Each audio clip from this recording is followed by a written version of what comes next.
Et si l'on découvrait la France en silence? J'ai voulu tester les plus belles routes de France en voiture électrique.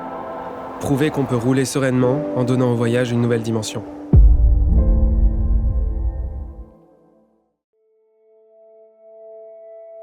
Les routes proposent une expérience sensorielle unique.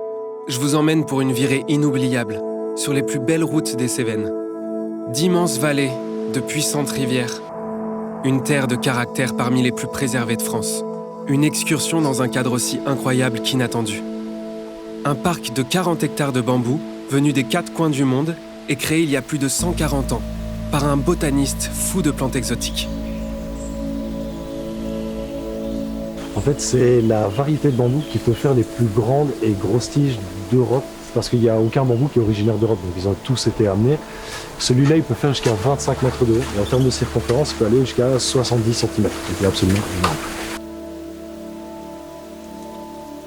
Et dans ce domaine, il y a une partie qu'on laisse un peu sauvage, qu'on laisse en friche, pour laisser libre cours à la nature. Et donc du coup, ça va accueillir de la biodiversité, des insectes pollinisateurs, de la faune, de la flore, plein de choses différentes qui vont enrichir en fait même ce jardin qu'on peut visiter.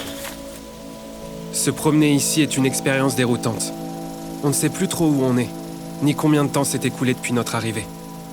Il y a des gens qui n'ont pas voyagé et qui viennent ici et ils disent j'ai l'impression d'avoir été en Asie, j'ai l'impression d'avoir été au bout du monde, juste à quelques kilomètres de chez moi.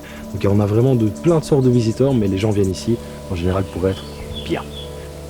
C'est empli de sérénité que je rejoins mon véhicule, totalement rechargé pour reprendre ces routes escarpées.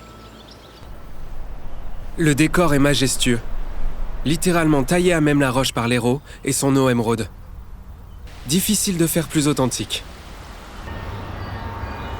Nous arrivons bientôt aux abords d'un joyau, Saint-Guilhem-le-Désert, l'un des plus beaux villages de France. Sa cité médiévale, son abbaye bénédictine, ses rues pavées, ses panoramas. Ici, la qualification de désert ne fait pas allusion à la végétation, mais bien à la rareté de l'eau. C'est dire à quel point on se sent privilégié. En plus de cette tranquillité appréciable, une autre spécialité fait la renommée de ce somptueux village. Un mets d'exception, nécessitant un savoir-faire de passionné.